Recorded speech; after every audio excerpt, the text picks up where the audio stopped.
Hey guys, welcome back to the Canadian fever channel. आप सभी का बहुत बहुत स्वागत है कैनेडियन फीवर के चैनल पर।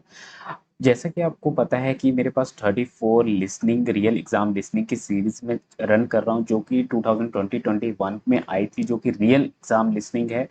2021 में जितने भी एग्जाम में लिसनिंग आई थी वो सभी की मेरे पास ऑडियो क्लिप पड़ी है, प्लस क्वेश्चन पेपर पड़ा है। वो सभी मैं अपलोड कर रहा हूँ। तो आज की लिसनिंग नंबर 7 है, तो इसके अंदर एटलीस्ट आपको 36 स्कोर करना है लिसनिंग के अंदर। काफ़ी इजी लिसनिंग है ये वाली। जिन बच्चों को प्रूफ देखने हैं, जो न्यू हैं, वो जाके लिसनिंग का फर्स्ट पार्ट देख लें। उसके अंदर मैंने प्रूफ ऐड कर दिया हुआ है, ताकि मैं चाहता हूँ कि मैं वीडियो ज़्यादा से ज़्यादा लंबी ना करूँ, क्योंकि एल्गोरिथम में मैं जितनी वीडियो शॉर्ट रखूँगा उतना बढ़िया रहेगा मेरे यूट्यूब करियर के लिए।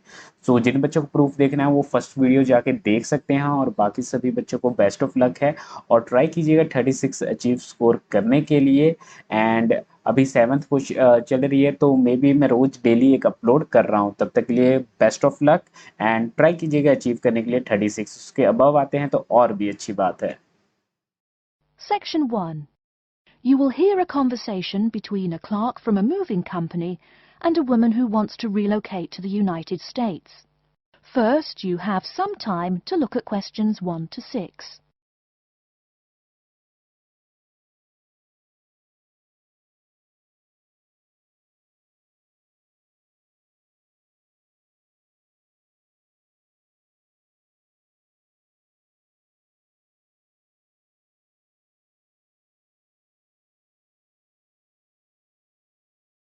You will see that there is an example which has been done for you. On this occasion only, the conversation relating to this will be played first. Good morning, ma'am, and welcome to Australia's Moving Experience. How can I help you? Well, I hope you can help me. I'm so up in the air right now. Just calm down now. Let me guess. You're moving and it has you a little confused. That's it exactly. You see, I'm relocating to the United States next month, and I'm having a hard time getting organised. Here, fill out your name and address and let me ask you a few questions. Oh, what should I call you? My name is Jane Bond. The woman says that her full name is Jane Bond, so Jane Bond has been written in the space. Now we shall begin. You should answer the questions as you listen, because you will not hear the recording a second time. Listen carefully and answer questions 1 to 6. Good morning, ma'am, and welcome to Australia's Moving Experience. How can I help you? Well, I hope you can help me. I'm so up in the air right now. Just calm down now. Let me guess. You're moving and it has you a little confused. That's it exactly. You see, I'm relocating to the United States next month, and I'm having a hard time getting organised. Here, fill out your name and address and let me ask you a few questions. Oh, what should I call you? My name is Jane Bond. OK, Jane, first of all, what's your work phone number? In case I have any questions about things. My work phone is 9463 550. But please try not to call me too often there. My boss hates personal calls. So does mine, ma'am. So does mine. And what address should we ship your things to? My new company is letting me stay temporarily at 509 Clark House. That's CLARK. 1137 University Drive in Seattle. Seattle? Beautiful city, I hear. Mountains right beside the ocean almost. Cooler than Australia, too. OK, and when should we come pack your things? I guess that would be on Monday, March 11th. Do you want any help with an after-packing clean-up? We do that for a small additional charge. Yes, that would be helpful.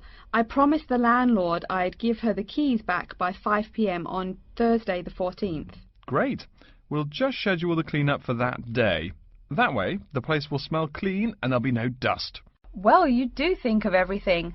Oh, how much is this going to cost? Here is a list of our basic prices. Oh dear, this seems rather expensive. Yes, ma'am, but you're paying for the best. We're careful and we're fast. Like we say, the only thing we break are speed records getting you moved. Well, maybe that's so. Oh, I nearly forgot to tell you, I don't want my furniture shipped with me. I won't be looking for an apartment till after I arrive in America. Would it be possible to put my furniture in storage here for a month, then have it sent along later? Of course, we do that all the time. A couple of other things. Here at A Moving Experience, we try to pack your things logically. We don't just throw stuff in boxes. Before you hear the rest of the conversation, you have some time to look at questions 7 to 10.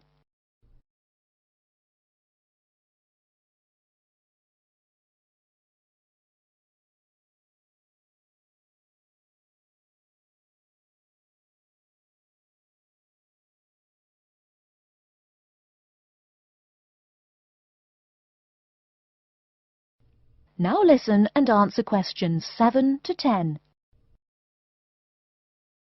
Do you have any special requests? You know, things you want packed in some special place, so you know where to find them. Like what? Oh, I don't know. Things like dishes, maybe. Not to be rude, but you look like a lady who likes to eat.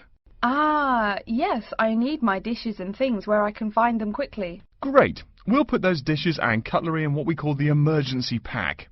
Can you think of anything else? I do have an antique tea kettle my great-grandmother gave my mother. I wouldn't want to lose that. So I guess you'd better put that in storage with the furniture. Grandma's tea kettle with the furniture. Got it.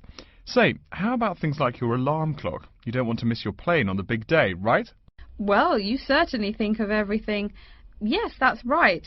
I'll also need my alarm clock where I can find it. Fine, we'll put that in your personal package. And of course, we'll give you a list of where we pack everything. So all you'll have to do on Thursday the 14th is grab your luggage on your way out the door. I couldn't help noticing the new CD player you're carrying. Is that a Samsung? Why, yes it is. One of their best. Cost me nearly $100 it did. Do you want to take special care of it? I mean, it's brand new. Take care of it, but nothing special. You can just put it in storage with the furniture. That looks like everything we need here. I guess you're all set. That was certainly quick. Thank you, young man. This has been a most moving experience. That is the end of section 1. You now have half a minute to check your answers.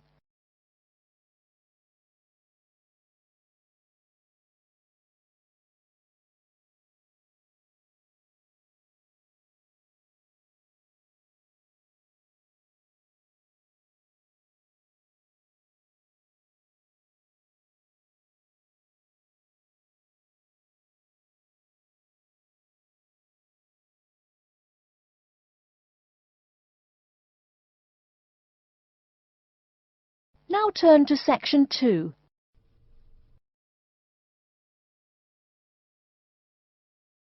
Section 2. You'll hear an introduction to a conference on computer system language learning. First, you have some time to look at questions 11 to 16.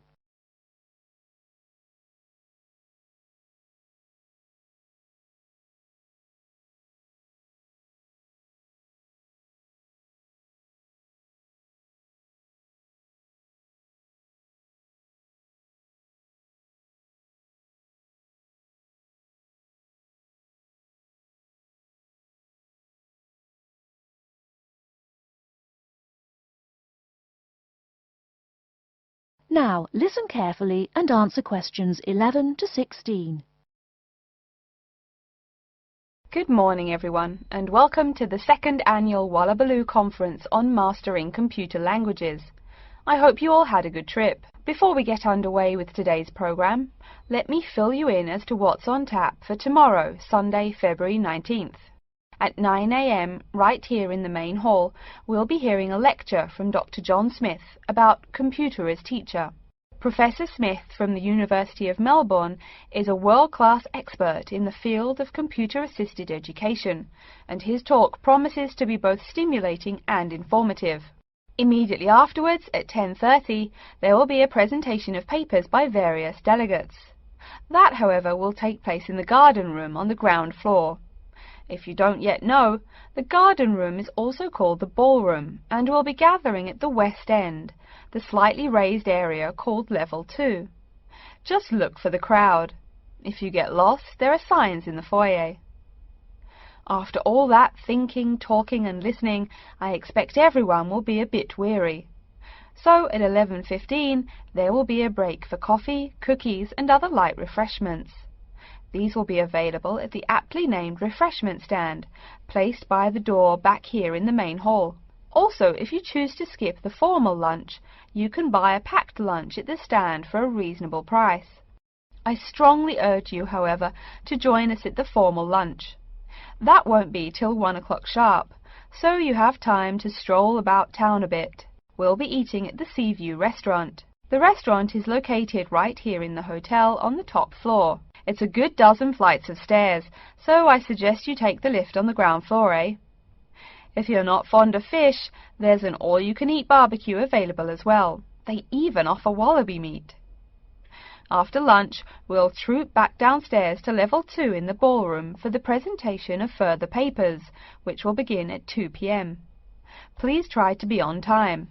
I know you'll be a bit tired after lunch, but the ballroom echoes so with people coming in late. Thank you in advance. Once we've heard the papers, we'll break for afternoon tea at 3:10 p.m. No need to walk. The manager of the refreshment stand has graciously agreed to have tea served in the ballroom. He's even promised us some special scones, baked from a recipe of his dear old Scottish grandmother. Then, tea being drunk and scones munched, we'll retire here to the main hall for some closing remarks and questions. So, by 5 o'clock, we should have the conference wrapped up. But the fun isn't over. This is Australia, mates. We'll be flocking to the hotel's own Palm Lounge on the east side of the foyer for an informal reception. You can relax, mingle with the other delegates, and let your hair down a bit. This will run from 5:10 to 6:10, though you're free to stay as long as you like. The lounge manager has informed me that for the duration of the actual reception, you can have all-you-can-drink beer for $20 with purchase of an advance ticket. Before you hear the rest of the talk, you have some time to look at questions 17 to 20.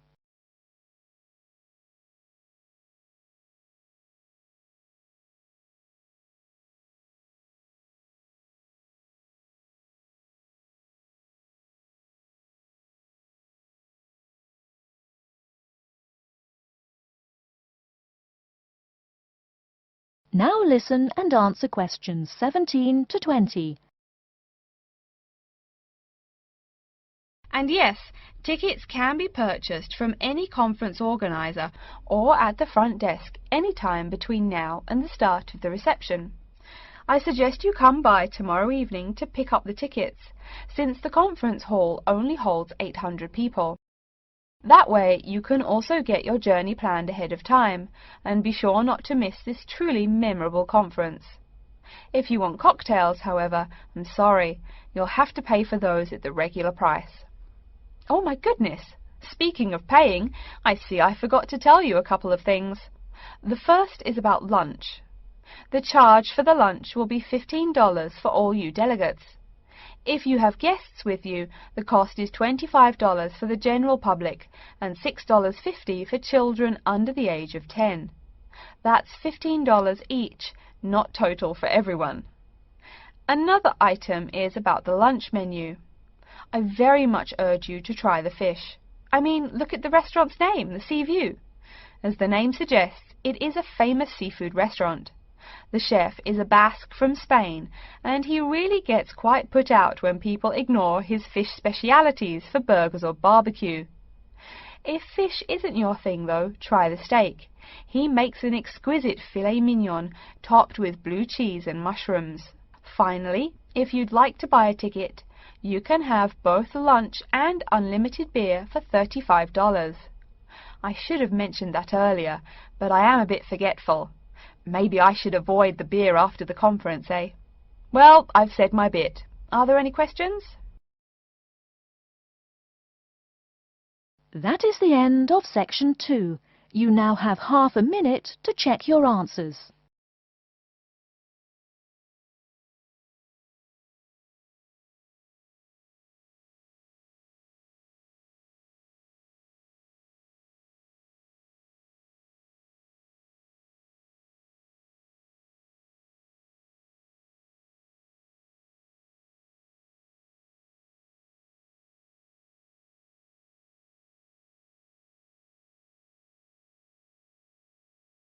Now turn to Section 3.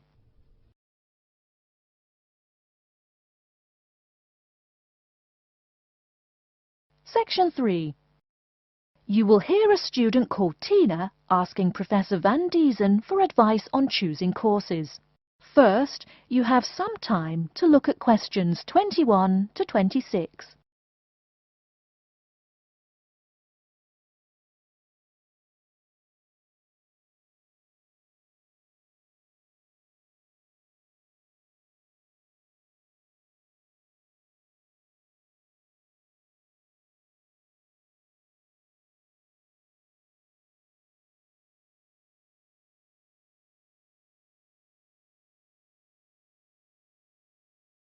Now listen carefully and answer questions 21 to 26. Hello, are you Professor Van Diesen? Yes, I am. And who might you be? Oh, sorry, my name is Tina. I'm a freshman here. They told me I should ask you for advice in choosing courses. Well, that's part of what I'm here for. Please come in and sit down. Now, what are your questions? I almost don't know. Everything is so confusing. Like, what is a specialized course? Oh, easy. A specialized course is one that is compulsory, meaning it's a requirement for your major, and regular, so you can't place out by taking a proficiency exam. That sounds pretty strict. Then what are all these general courses? I seem to have to take so many. Nothing to be alarmed over. These are courses open to all students and not directly related to your major. The university offers these general courses to choose so that you can become more well-rounded individuals. For example, I see you're a microbiology major, so it might be a good idea to take some literature or history courses so that you can know something besides all science. You mean these courses are like for fun? That might be one way to look at it, but don't tell the literature professor such a thing. Think of a general course as the opposite of a specified course. A specified course is one that pertains directly to your major. So, can I take any microbiology course I want? Let's see.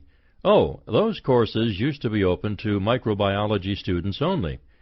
The good thing is now it's open to students on a flexible schedule, so it's not only for full-time students. So the answer is yes, if you have the instructor's permission. May I ask you why you chose microbiology? Well, I also like plain old biology too. You know, full-size animals. I might even become a veterinarian. Could I take some biology classes? Well, they are open to full-time students only, which I believe is what you are. I don't know how a freshman would get along with microbiology, though. I mean, most of the students presently looking into it are from off-campus. Off-campus? Yes, you know, people who use it in their work at hospitals, laboratories, even a police detective. Why did you choose microbiology, if I may ask? I don't think you quite answered that. Well, eventually I want to be a doctor. At least my dad tells me so. If I may say so, young lady, you seem a little uncertain. Still, I think that might be a good idea for a career. Of course, if you're thinking about being either a doctor or a vet, you should take some medical science classes before you even think of applying to med school. Great! What should I take? There is one small problem. The new medical sciences building is under construction, so there are no experimental facilities available until next year. I'm afraid you'll have to wait, but don't forget to take those courses at the first opportunity. Oh, bummer. Is there any other course you'd recommend for someone like me? Well, since you seem to like animals, have you ever thought about looking into environmental science? No, I never really thought about it before. Is it worthwhile? Quite. In fact, it's the fastest growing subject on this campus. Before you hear the rest of the talk, you have some time to look at questions 27 to 30.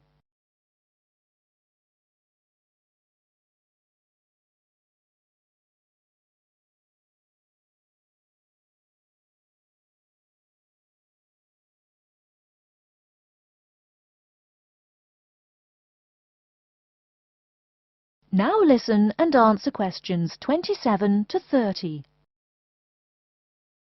I'm sorry, I couldn't help noticing the long list of classes you've written out there. May I have a look? Oh, sure. Medical science, statistics, laboratory techniques, medicine, mathematics, computing. My, a bit of everything here. Is it too much? For your first semester, yes. What I suggest is starting out by taking the compulsory courses. Like we said before, the medical science can wait. Consider taking that in your sophomore year. I think I'd put off computing, too. I recommend to all freshmen that I talk to get the compulsory mathematics out of the way as early as possible, so take that one. It'll be one less difficult course you have to focus on when the science lab opens next year, and you have to catch up on classes like laboratory techniques. Your major also requires statistics, so you have to balance 2 math classes, and no doubt you should take that.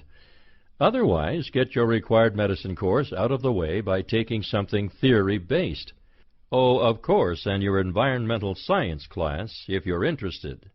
The others can wait, though I think computing is definitely a good idea, even though it's not required.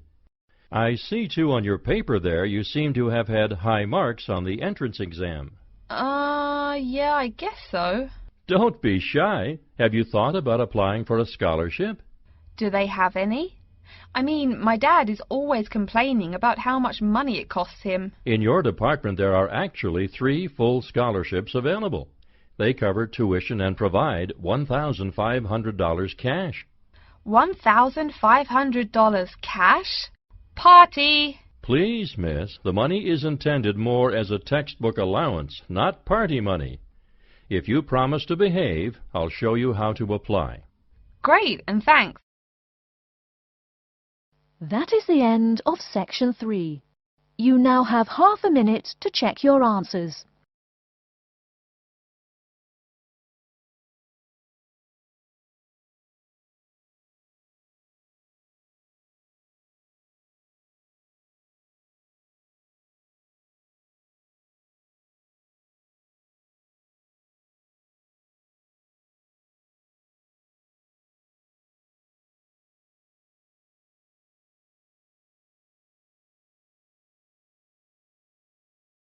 Now turn to section 4.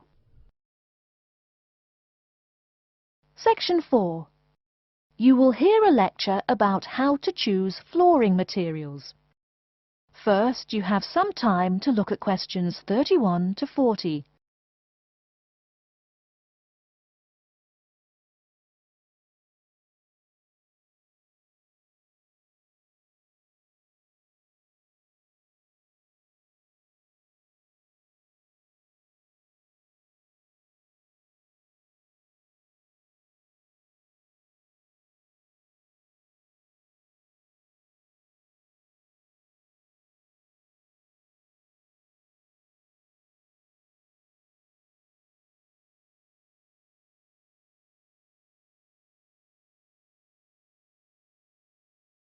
Now listen carefully and answer questions 31 to 40.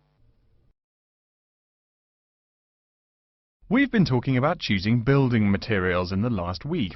Now, a great many factors influence the choice of building materials. You can't make a house of cards, right? And people who live in glass houses and all that. Anyhow, today I'd like to say a few words about flooring. Some artificial materials can be used, like plastic for instance, which offer mixed blessings when used as a flooring surface. On the one hand, plastic is cheaper than nearly any other alternative, short of bare ground. Plastic also does not warp like wood. On the other hand, the best that can be said about plastic is that it looks like wood or stone. However, it cannot replace the real materials. As I have mentioned, I'm fixing up a new house. The decorator my wife hired told me plastic does a great job of looking exactly like plastic. Besides, it scratches easily, fades or discolors, and starts cracking within a year or two. So, if you're fitting out a sleazy hotel or plan to live in a trailer park, go with the plastic. Really though, for all intents and purposes, this leaves us with wood or stone as choices for flooring. Stone and wood are alike in at least one respect. Both go through processing before they can be put to use. Since few of us cut our own lumber or quarry our own stone, this is not perhaps a pressing concern. Still, do-it-yourselfers would do well to remember to buy only properly seasoned wood. Unseasoned wood warps, and a warped floor quickly becomes firewood, and its owner quickly becomes poorer. Likewise, except for dull-hued materials like slate or sandstone, most stone floors are polished before installation. The choice goes well beyond just wood or stone. Each type requires many further considerations.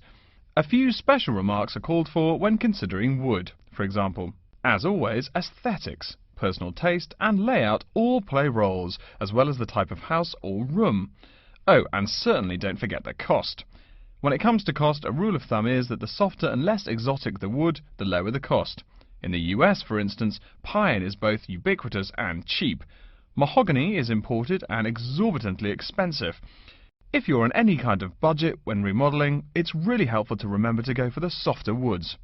Aside from cost, there are still lots of different factors that are important in choosing the best flooring for the job. Continuing with the example of wood, one must consider the effects of each type of wood on the mood of the room. When selecting the best wood to use, particular attention needs to be paid to its grain patterns, texture and colour. In rooms where relaxation or deep thought is the aim, say bedrooms or the study, dark, strong-grained woods are the rule. Here, the grain ought to match the furniture for a feeling of homogeneity. In rooms where activity and motion are typical, the dining room or living room, lighter, finer-grained lumber is more suitable. In such a setting, the wood grain might be useful in offering a contrast to the furniture. This leads to a feel of subconscious excitement in keeping with the room's function. In either case, though, consult a decorator. It is a decorator's job to know what materials to use to fit the function of the room. Though some things about putting together a room are subjective and based on one's individual taste, materials appropriate to a room's function are much more straightforward. A decorator takes the needs of the customer and uses a mathematical formula rather than subjective words. Since feelings vary from person to person, verbal descriptions of wood types tend to be ambiguous. You want the wood you select, not something approximate. And if you do decide to do it yourself, remember that all wood must be treated with preservatives to enhance its appearance and preserve its natural beauty. In the case of stone, or quarry tile, as flat-cut flooring stone is properly called, a new set of considerations must be weighed up. Simple colour aside, the degree of reflection must be kept in mind.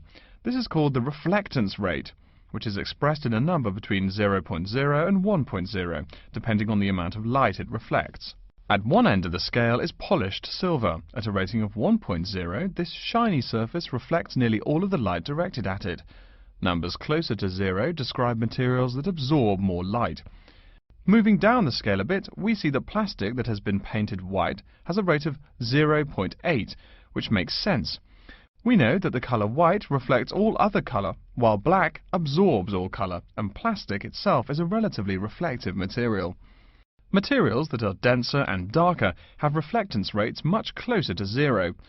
The quarry tile I mentioned a while ago has a rate of 0.1. As you may know, quarry tile is generally dark brown and made from clay, so it is quite dense.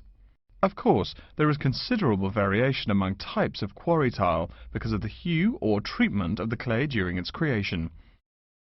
Does anyone have any guesses as to what material may have a rate of almost 0.0? We can guess most of these materials are black in colour, but plastic, wood and even stone reflect some light. One material with a rate of almost 0.0 is black velvet. The texture produces almost no shine at all. Carrara marble, despite its white hue, is actually lower in reflectivity than black onyx. In any case, the fact that tiles vary somewhat should not be forgotten. A highly reflective floor would not be suitable in a library. It would be indispensable in a ballroom, should your home be large enough to feature one. Again, a rule of thumb is that light means lively. Since form and material follow function, one should only use the more reflective materials in rooms where the cultivation and expression of energy is important. Bear in mind, too, that most types of stone cost more than all but the rarest of wood. Of course, there is no reason why some rooms of a house should not feature wood floors or other stone tiles. You can even mix the two. A room with wood panels on the walls can have a beautiful stone floor. My bedroom has white birch walls and a light blue slate floor. The place looks like a Russian hunting lodge. Remember though, go with what feels right for you. Good taste and the laws of interior design are the homeowner's servants, not his master. It's only beautiful when you decide it is. I mean, you're the one who lives there, not the decorator, right? Okay, are there any questions? That is the end of section 4. You now have half a minute to check your answers.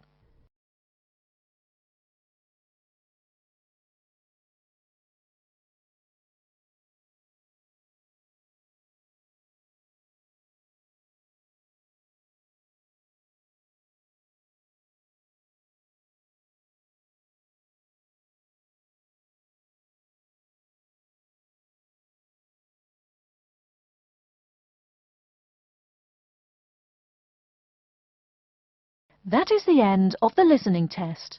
In the IELTS test, you will now have 10 minutes to transfer your answers to an answer sheet.